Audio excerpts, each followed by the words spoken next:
So, Ryan Murphy is a person that exists. Every so often, Glee makes a comeback into the public discourse for one reason or another. And with the show set to return to streaming on Disney Plus and Hulu next month, threads have been popping up everywhere about the unhinged chaos within and the overall cultural impact of the series. I'm sure this summer you will see plenty of YouTubers revisiting this trash fire and doing an episode and season recap for your entertainment, and I will not be one of them. However, there is a relatively forgotten part of this cultural juggernaut that I do feel like I can lend a hand in contextualizing, so let's talk about the Glee Project.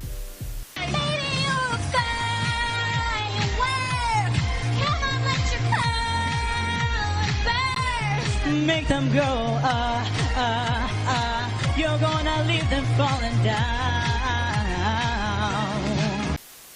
Okay, so I guess before we talk about how we got here, we have to back up just a tiny bit. For the lucky few who have been uninitiated, Glee is a musical comedy drama television series that aired on Fox from 2009 to 2015. Without getting into too much detail, the show, from what most people remember, follows Will Schuester, played by Matthew Morrison, as he heads up the Glee Club called the New Directions at a fictional high school in Ohio. The students in the Glee Club are obviously also heavily featured as main characters, and throughout the series they deal with issues concerning disability, sexuality, race, teen pregnancy, and being illiterate and annoying. The reason why I say what most people remember is because the show got off the rails from this premise a little bit as the seasons progressed, and as it progressed more people lost interest, but in its heyday, Glee was the little fox comedy that could. While the show did have its younger fans, many of whom aggregated on Tumblr, it was generally well received by audiences across the board, despite the fact that a lot of it hasn't aged super well. This thing right here is letting the older ladies know what guys talk about. You know, the finer things in life. There are several disadvantages when it comes to staging a series around a high school, one of them being that both in the real world and within the show's canon, characters inevitably have to age out. The show's creator, Ryan Murphy, was well aware of this, so much so that in fact that he created a reality show centered around filling those gaps. The first season of the Glee Project aired in 2011, when the Glee fandom was still alive and well. Basically, the show chronicles the casting process for several new roles in Glee, the ultimate prize being stated as a 7 minimum episode arc in the show. How they arrived at that number, I am not entirely sure. Casting was open to those ages 16 to 26, and amateurs and professionals were both invited to audition. When discussing this approach to casting, Murphy said, "Anybody and everybody now has a chance to be on a show about talented underdogs. We want to be the first interactive musical comedy on television." After combing through thousands of potential applicants, the first season of the Glee Project was narrowed down to 12 contenders aiming to win these coveted roles. In terms of the actual format of the show, there's actually a lot of moving parts here. Each episode has a central theme that the cast has to embody in their performance that week, like individuality, or theatricality, or just being vulnerable. Each episode starts out with a homework assignment, where the cast performs a song together in front of the show's casting director Robert Ulrich and a star from the show. Think of this as a mini-challenge, where the winner, chosen by the guest star for that week, wins one-on-one time with them to rehearse for a featured role in the upcoming music video. The music video usually involves a session in a recording studio, choreography, and acting. The final product is very early 2010s and is almost always delightfully corny, especially because Glee kind of exists in this inherently awkward, not quite theater, not quite television state. The weird thing here is that you'd think that there would be a challenge winner as well, but instead the top performers are put on the callback list and make it through to the next round. From there, more focus is actually put on the bottom 3 contestants, who are then given a last chance opportunity to perform a song assigned to them in front of Ryan Murphy himself. From there, Ryan determines who stays and who goes home. Now that you know how the game works, let's talk about the 2 seasons of the show that managed to make it to TV. My biggest surprise right off the bat is that I didn't expect to have this much fun with season 1. Yeah, a lot of it is cringe and we'll get to that, but is it good TV? Yeah, I'd say so. I was entertained. I think the most interesting thing about this season was that it gave a real look into Ryan Murphy's head. His involvement in the show is a little backwards in the sense that he's not really involved in the main challenges. He only really gets to speak with the contestants and see them perform when they're in the bottom. And because of this, some get away with more FaceTime with him than others do. Judging by Ryan's interactions with this cast, he looks for a few key things that he feels he can write a character to. You have to be confident, but also vulnerable. You have to have an interesting character, but also come off as genuine. And you can really feel the cast becoming frustrated by those inconsistencies from episode to episode. Let's take the 2 winners of this season for example. Yes, we do double crownings here too, I guess. Sam spent almost all of the show out of the bottom 3. He was confident, pretty talented, had a distinct look, and well, he's hot as fuck, so what's not to like? But by the time Sam gets to the bottom 3 and actually meets Ryan, Ryan expresses concern that while Sam is polished and consistent, there's nothing about him that makes him a compelling character to write for. Sam is understandably surprised by this, as he was under the impression that he had done great the whole competition, getting no actual feedback from the show's creator.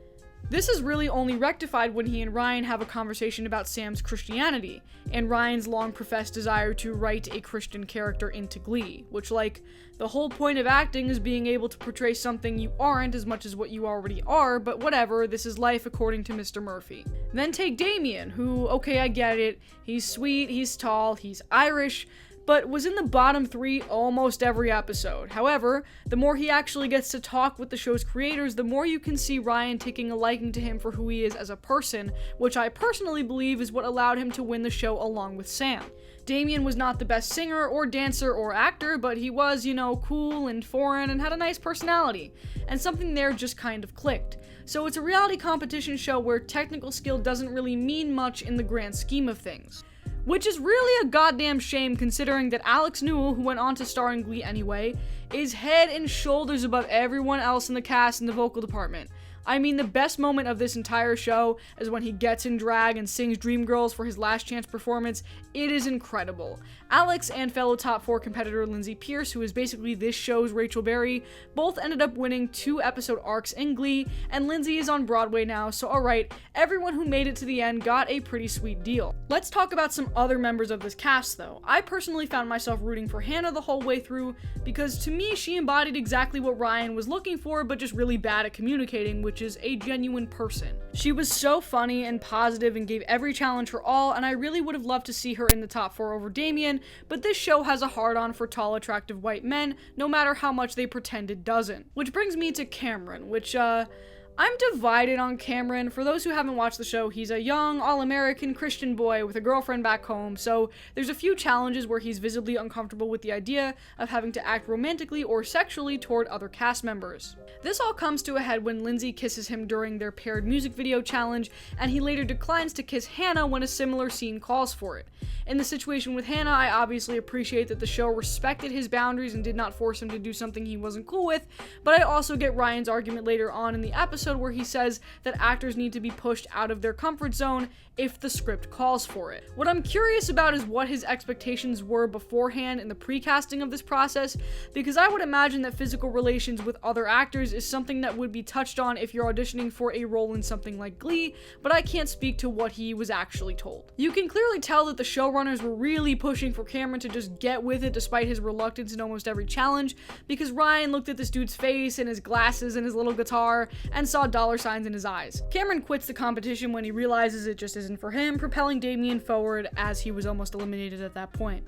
As far as the challenges this season, they're all just a little cringe. Here's a quick compilation for some proof. No, you wanna dance, so move out of your seat and get a fly girl and catch this beat. Bombs rolling. Hold on, pop a little bit and let them know what's going on like that. I like that. Hold on a minute, so fall them back and let them know that you're too much and this is a beat you can't touch. My left side brains.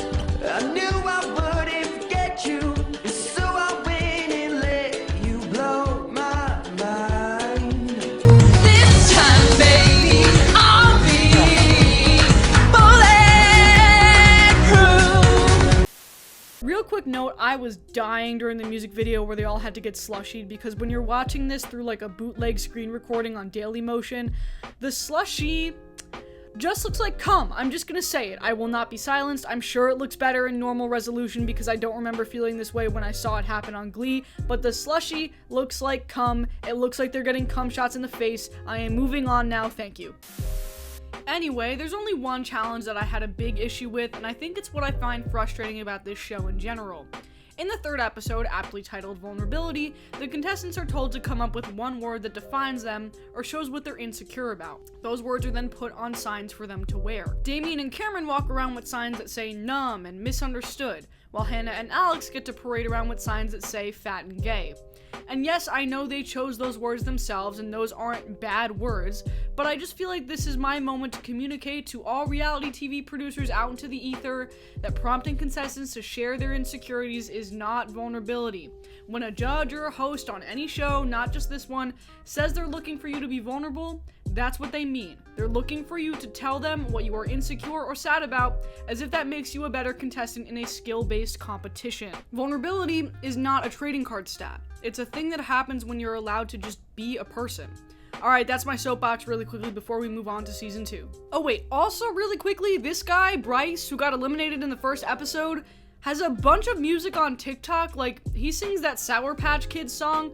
Fucking wild. Anyway, okay, now on to season 2 for real. Just for contextualization, I watched season 1 and wrote up my thoughts on it before I wrote season 2 because from what I remember, the second season is a whole different animal and I sort of wanted to keep my thoughts on it separate. Let's start off with what's different here. It's definitely less wholesome than the first season and a lot more aspects of reality TV are now brought in. The homework assignments are now more involved as contestants now have to advocate to get the parts that they want, and sometimes they even have to choreograph for themselves. A cast member is always called back first after the music video, establishing a more clear winner each time. These changes are maybe helpful from an audience perspective in that it gives a better picture of who is doing well and who is doing poorly, but I really didn't like this season, guys, and I'm gonna tell you why. Blake Jenner is a man who exists. Blake is basically less spicy Sam. Not as hot, not as distinctive a look, pretty okay singer, and probably the most decent actor for TV of the bunch, and he pretty much gets a similar critique as Sam toward the end when Ryan sees him sing for the first time and is confused as to what he could bring to the table as a character. But instead of getting that aha moment that Sam does, it kind of never happens, and then Blake just wins anyway. I should also mention that this entire season is kind of soured by the fact that Blake has some serious domestic violence allegations leveraged against him. I don't know enough about it to comment, but do with that information what you will. Blake's win is also very suspicious considering that the casting choices made on this season were very intentional. For example, Ali is in a wheelchair, Tyler had just begun their journey transitioning, Mario is blind, Eileen comes from a Muslim background. Aside from the pure joy of seeing people with different perspectives on the show, the audience is generally under the impression that representation might play more of a factor in who wins this time around. And that's just not me reaching either, it's blatantly obvious with the treatment of Eileen. Eileen is more or less the main character of season 2. She's a phenomenal singer, she's likable, she even has an on-screen romance that any producer would be more than happy to milk the fuck out of. Not only that, but Ryan talks to her in a way that signifies that he has bigger plans for her outside of the scope of the show that they're already on together. He's constantly asking her about what it would mean to be an inspiration to Muslim girls, and whether or not she's ready to handle the pressure of that, and then says some weird shit about breaking the stereotype. A quote-unquote stereotype that they then reinforce in the actability episode by writing a plotline where Eileen gets pregnant and then is forced to put on a headscarf and go back to a conservative Muslim country. Now, we don't have time to unpack all of that, but while I think Eileen would have been a better choice for the winner, I am kind of glad that she didn't get on the show because I'm sure the narrative that Ryan would have written for her would have been fucking atrocious. So while season 1 was a little more rough around the edges overall, it was a lot more subtle in its portrayal of certain themes, with the exception of the vulnerability episode that I mentioned earlier. To go from like a simple video concept in season 1 with cute little couple vignettes to a love triangle mixed with religious conflict and teen pregnancy is a wild fucking leap. And nothing illustrates this more than season 2's sexuality episode. Okay, I know people have critiques of sexuality as a theme in both seasons, which is why I waited to talk about it until now. In the first season, I didn't have as much of a problem with it because it is quite literally something that they routinely address in Glee, a show where everyone is clearly well over the age of consent and just playing an age down. They do this all the time, and we're talking about a show that has stuff like this on a regular basis.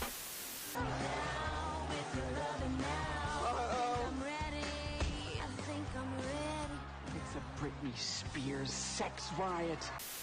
But in the first season, they actually just confined the theme to one episode, and the contestant who had an issue with it was able to opt out of the things he did not feel comfortable doing.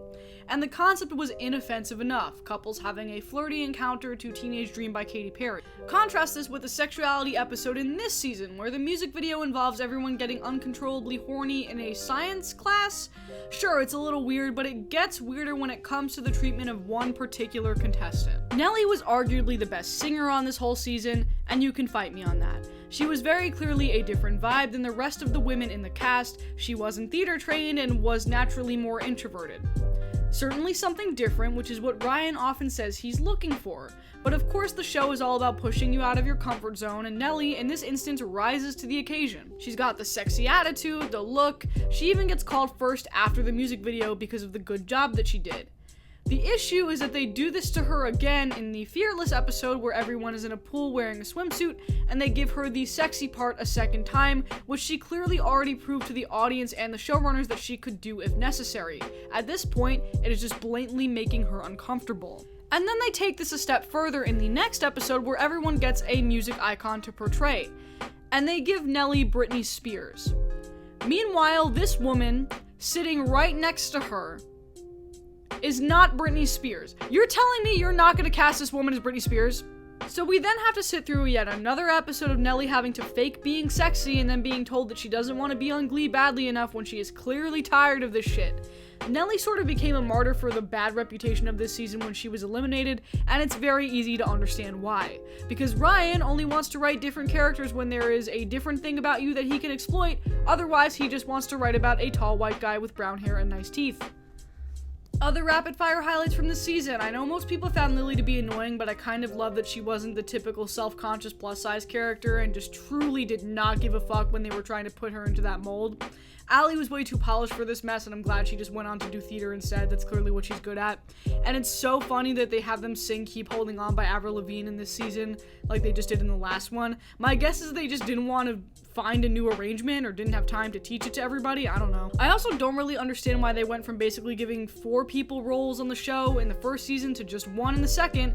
That must have felt shitty for Allie and Eileen if they thought they were going to get something too, but I'm assuming that in season 1 they were just looking for that many to begin with purely as a numbers game and didn't want to give it away to the cast or the audience.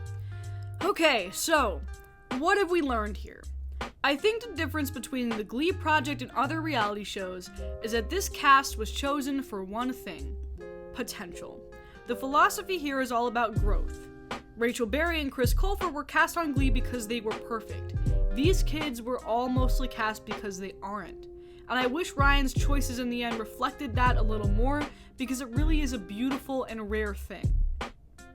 Thanks for watching, and I'll see you next time.